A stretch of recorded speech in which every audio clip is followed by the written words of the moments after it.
Mamma mia, salut les amis et bienvenue dans cette nouvelle vidéo consacrée à Java niveau intermédiaire. Donc je sais que je vous avais promis qu'on allait passer aux collections et vous voyez le titre de cette vidéo, c'est encore généricité. Ok, donc d'autres sont déjà déçus à ce moment-là. Mais ne vous inquiétez surtout pas parce que dans cette vidéo vous allez vraiment encore mieux comprendre la généricité. Le truc, c'est que j'ai reçu un mail de l'un des abonnés, ok, qui m'a dit qu'il n'avait pas bien compris. Surtout la partie où on disait que lorsqu'on utilisait le wildcard, donc le point d'interrogation qu'on avait vu à ce niveau-là, on ne pouvait plus rajouter des éléments, donc c'était verrouillé en écriture, ainsi de suite. Pourquoi pas faire une dernière vidéo sur cette histoire de généricité-là? Et je suis sûr que cela va vous permettre de mieux comprendre encore la généricité. Pour ceux qui ne sont pas convaincus, qui ne veulent pas regarder cette vidéo, à la fin de cette vidéo, je vais vous montrer une petite astuce. Croyez-moi les gars, vous allez vraiment mieux comprendre la généricité. Trêve de bavardage, on est parti. Je vais enlever tout ce qui est à l'intérieur de ma méthode main. Enlever tout. Rajouter la seconde accolade, CTRL-SHIFT-F. On va enlever ceci et on est parti. Donc ce que j'ai ici, c'est une classe animal. Comme on l'avait précédemment, j'ai une classe chat qui hérite de la classe animal et j'ai rajouté une autre classe, c'est une classe chien qui hérite également de animal. Donc on a un chien qui est un animal, on a un chat qui est un animal et on a notre classe animal. Ce que je vais faire déjà pour commencer, c'est rajouter ici abstract. Pourquoi? Parce que je ne vais pas instancier la classe animal, c'est une classe abstraite. Donc pour rappel, une classe abstraite, c'est une classe qu'on ne peut pas instancier. Ça n'a aucun intérêt dans ce qu'on va faire ici, mais juste pour faire un rappel, vous vous souviendrez que abstract permet de dire que c'est une classe abstraite qu'on ne peut pas instancier cette classe-là. Je vais rajouter une méthode, ce sera la méthode, disons, it. Donc je vais mettre ici public void it. Et tout ce qu'on va faire ici, c'est afficher un animal mange. Assez intéressant, n'est-ce pas? Ok, donc on a rajouté une action ici it. Pourquoi pas, on va mettre ici manger. Comme on a commencé en français, on a mis chat, on a mis chien, donc on va mettre ici manger. Et lorsqu'on va appeler cette méthode, tout ce qu'elle va faire, c'est afficher un animal mange. Donc je peux venir donc ici, juste pour un premier test. On va créer une nouvelle instance de la classe chien. Je fais ici new chien comme ceci. Et après, je peux faire chien.manger. De même, je peux créer une nouvelle instance de la classe chat comme ceci. De même, je vais faire chat.manger. Donc normalement, je dois avoir un animal mange, donc ça va faire deux fois un animal mange. Je lance donc l'exécution de ce code et shekebam, deux fois ce bichi là. Maintenant, ce qu'on va faire, c'est quoi? On va créer un tableau, pas un array list, un tableau statique d'animaux. Donc je vais mettre ici animal. Pour créer un tableau statique, on rajoute des crochets, on met le nom de notre tableau et après on peut même l'initialiser en donnant directement les éléments avec des accolades ici. Ok, et comme je vous l'avais dit, les crochets qui étaient présents ici, on pouvait les mettre soit ici, soit au début, mais pas les deux à la fois. Ok, donc libre à vous de choisir ce que vous préférez. Et là, je vais rajouter ici des animaux. Donc vu que j'ai dit que c'était un tableau de type animal, je peux rajouter n'importe quel élément. Je peux rajouter un chien sans problème. Je peux rajouter un chat sans problème. Je peux rajouter un autre chien à ce niveau-là et sans problème. Donc vous voyez que j'ai rajouté autant d'éléments que je le souhaitais, mais chacun des éléments doit être ici de type animal. Je ne pouvais pas par exemple venir mettre ici new string, c'est-à-dire nouvelle chaîne de caractères. Ça ne va pas fonctionner parce qu'une chaîne de caractères n'est pas un animal. Ok, de même, je ne peux pas faire new animal parce que j'ai dit que c'est une classe abstraite, donc on ne peut pas l'instancier. Maintenant que cela est fait, on va essayer de parcourir donc notre tableau statique d'animaux et on va appeler la méthode manger pour chaque animal. Ok, donc je vais créer une méthode public statique. Statique, comme ça je n'aurai pas besoin de créer une instance de la classe pour l'utiliser. Je vais mettre ici void. On va mettre ici manger en groupe. Je n'ai pas de nom intéressant, mais je vous fais confiance pour cela. Ok, et tout ce que cette méthode va prendre en paramètre, c'est un tableau d'animaux. Ok, donc un tableau statique d'animaux. Je mets donc ceci et je mets animaux comme cela. C'est pareil ici, je pouvais mettre mes crochets là, cela aurait également fonctionné. Donc je vais parcourir mon tableau avec un for each. Pour chaque animal que tu vas trouver au niveau de ce tableau là, tu vas me prendre ce fameux animal là et tu vas m'appeler sa méthode manger. Ok? Donc normalement on doit avoir ici manger, manger, manger. En gros, sous modo, ce que je veux dire, on doit avoir un animal mange, un animal mange, un animal mange 3 fois. Et je n'ai pas appelé la méthode. Ok? Donc je fais manger en groupe, je donne mon tableau d'animaux, je lance l'exécution et vous voyez 3 fois ce Mitsubishi là. De même, comme je vous l'avais dit, je pouvais mettre les crochets à ce niveau là et cela aurait également fonctionné. Ok? Shikebam. Donc déjà il faut que ce soit clair. Ici j'ai mon tableau statique d'animaux, je peux mettre ici n'importe quel objet qui est un animal. Créons maintenant un tableau de chien. Donc je fais ici chien et je vais mettre ici uniquement que des chiens. Donc je fais ici new chien et pourquoi pas new chien, et encore new chien. Ok, parfait. Donc là j'avais un tableau d'animaux, je pouvais mettre n'importe quel animal. Maintenant j'ai un tableau de chiens, donc je ne peux mettre que des chiens.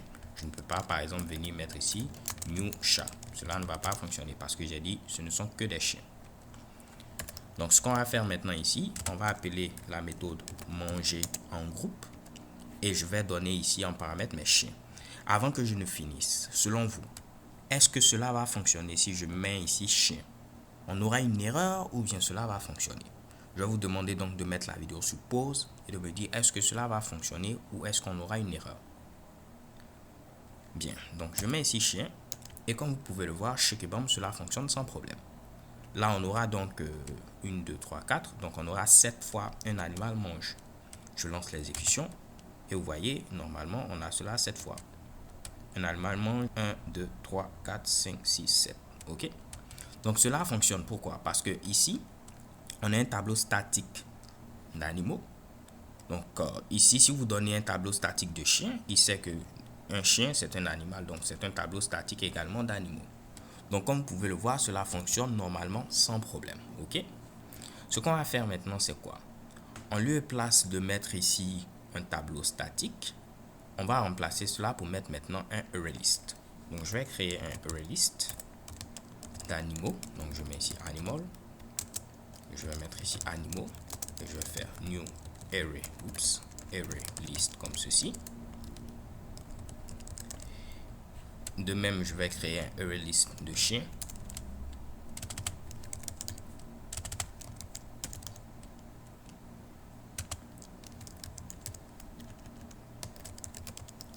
Je vais enlever ce Mitsubishi là, enlever également ceci. Et ce que je vais faire, c'est rajouter des éléments. Donc, j'ai importé ma classe ArrayList. Je vais faire animaux.add. Déjà, comme vous pouvez le voir, je suis obligé de rajouter mes éléments un à un. Et je vais mettre mon premier élément, ce sera ici new chat. Je vais rajouter un chien également. Ok, je vais rajouter un chat et un chien. Ok, et de même, je vais venir ici, je vais faire chien.add. Je vais rajouter un chien et je vais rajouter 2 autres chiens. Comme vous pouvez le voir, je ne peux pas rajouter un chat parce que j'ai dit c'est un ArrayList de chien, donc je ne peux pas venir mettre ici un chat. La deuxième question que l'abonné m'avait posée, c'était celle-là, que j'ai un ArrayList d'animaux, mais je peux mettre un chat, un chien, ainsi de suite. Ok? Donc ça n'a rien à voir avec ce que j'avais expliqué. Ici, on n'a pas changé le type au fait, parce que ici c'est un ArrayList d'animaux. Donc on peut mettre n'importe quel animal, on peut mettre un chien, on peut mettre un chat, tout objet qui est un animal, on pourra le mettre à ce niveau-là. C'est différent de venir faire ici animaux, on reçoit ici chien. Ça c'est différent. On tente de changer animal en chien. Ok, donc c'est vraiment différent. Ici, on a dit qu'on a un ArrayList d'animaux, donc on peut rajouter autant d'animaux qu'on le souhaite. Un chat est un animal, un chien est un animal, on peut rajouter cela sans problème. Donc, je vais essayer de modifier la signature de ma méthode manger en groupe. Et là, pour l'instant, je vais enlever ceci. Et je vais dire que ça va prendre en paramètre un ArrayList d'animaux. Ok? Et je parcours chaque animal et j'appelle la méthode manger. Comme vous pouvez le voir, j'ai 4 fois un animal mange parce que ici, on a 4 animaux. Ok? Donc, pas de problème à ce niveau-là. Tout fonctionne à la perfection. Mais est-ce que cela va fonctionner? Donc c'est la deuxième question. Est-ce que cela va fonctionner si je mets cette fois-ci chien en lieu et place de mettre ici animaux?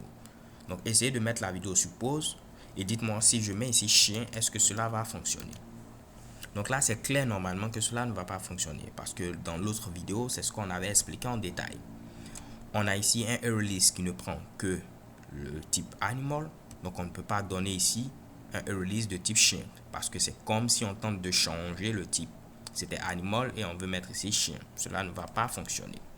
Maintenant, pour que vous puissiez mieux comprendre, vous pouvez vous poser cette question. Pourquoi ça ne fonctionne pas? Normalement, il n'y a rien de mal à ce qu'on puisse passer un ArrayList de chien. Des chiens aussi sont des animaux, donc il n'y a aucun problème. Et pourquoi cela ne fonctionne pas? Pour qu'on puisse comprendre cela, supposons que cette ligne-là fonctionnait. C'est-à-dire que je pouvais passer des chiens à ce niveau-là.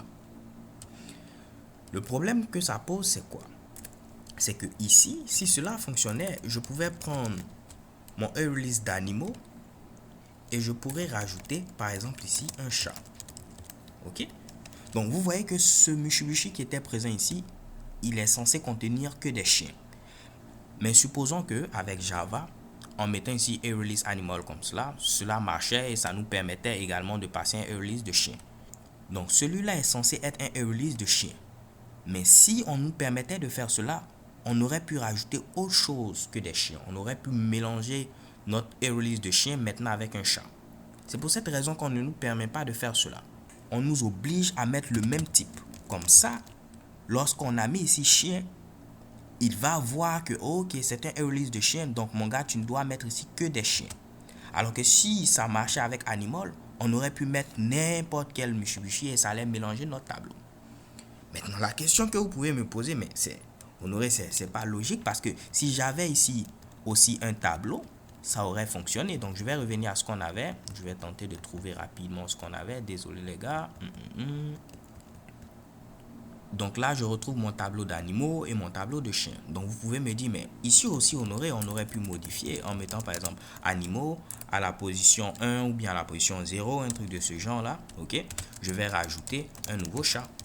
Vous pouvez me dire, mais voilà, cette fois-ci, ça marche ici et on a le même problème.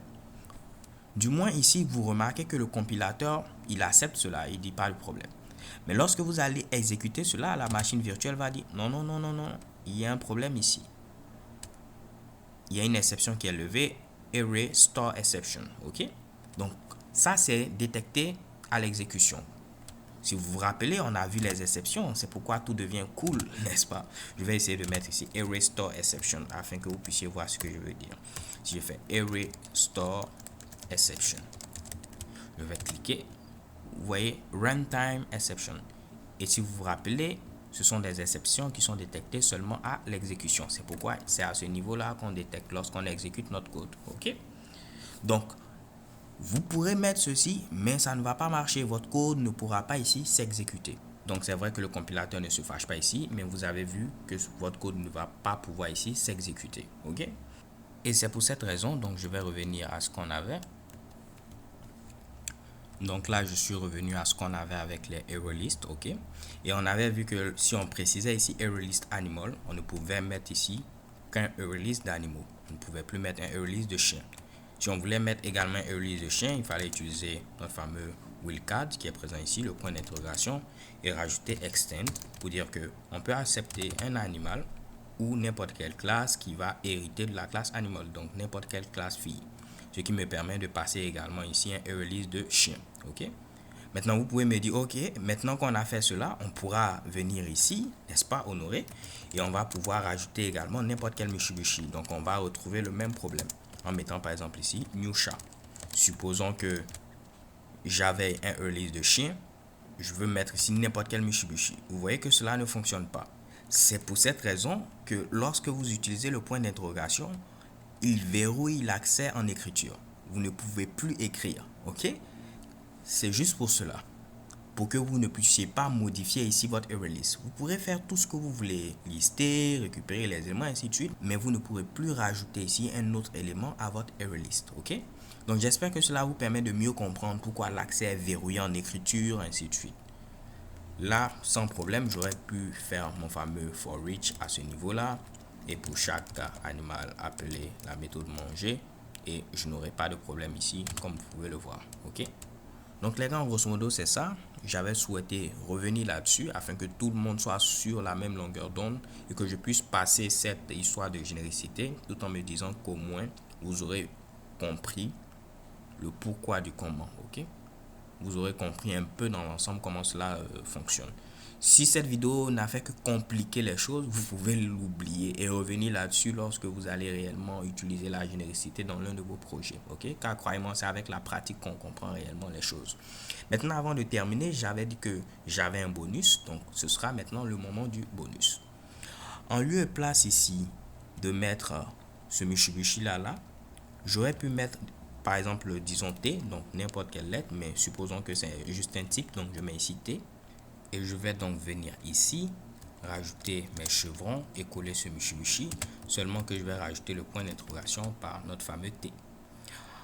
Ok, veillez à ne pas mettre cela avant le statique, hein, sinon cela ne va pas fonctionner parce qu'il y a un certain ordre.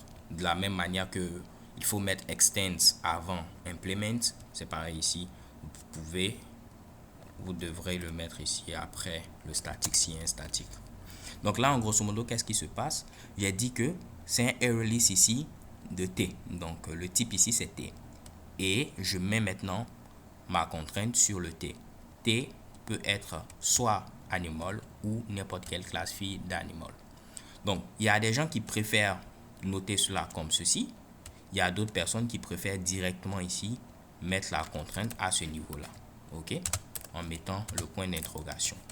Il faut que je mette les deux afin que ce soit peut-être clair pour vous.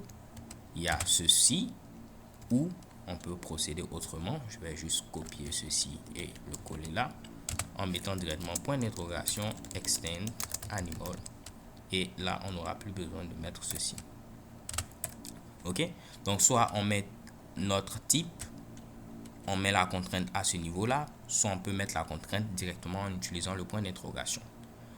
Où je trouve cela intéressant de mettre ici le T, c'est si vous avez par exemple plusieurs paramètres. Ok, supposons que j'ai deux paramètres. Là, juste pour le fun, je vais juste commenter ces deux lignes là, vu qu'on ne va pas tester. Mais supposons que j'ai deux paramètres. Je vais également fermer ceci. Si j'ai deux paramètres, c'est que à ce niveau là, je vais mettre animaux 2. Je peux mettre ici T et T. Et j'applique ma contrainte une seule fois. Pour dire que pour ces deux cas là, il faut que T soit animal ou n'importe quelle classe fille. Alors que si je n'avais pas utilisé cette technique-là, j'aurais été obligé ici de mettre point d'interrogation extend animal et copier la même chose, mettre également cela ici. Ok? Donc libre à vous de voir ce que vous souhaitez. Mais là, je vous ai montré un peu dans quel cas cela peut s'avérer utile de mettre ici une lettre et ensuite préciser la contrainte. Comme je vous l'ai dit, on peut mettre n'importe quel Mitsubishi. Je pouvais mettre ici TD, cela aurait également fonctionné. Mais très souvent, on utilise les conventions qu'on a vues au niveau de la vidéo précédente. Donc les gars, c'est tout pour cette histoire de généricité. Ça, c'est vraiment la vraie fin, ok? Et je vous donne rendez-vous à la vidéo suivante où nous allons continuer avec maintenant les collections. Merci et peace.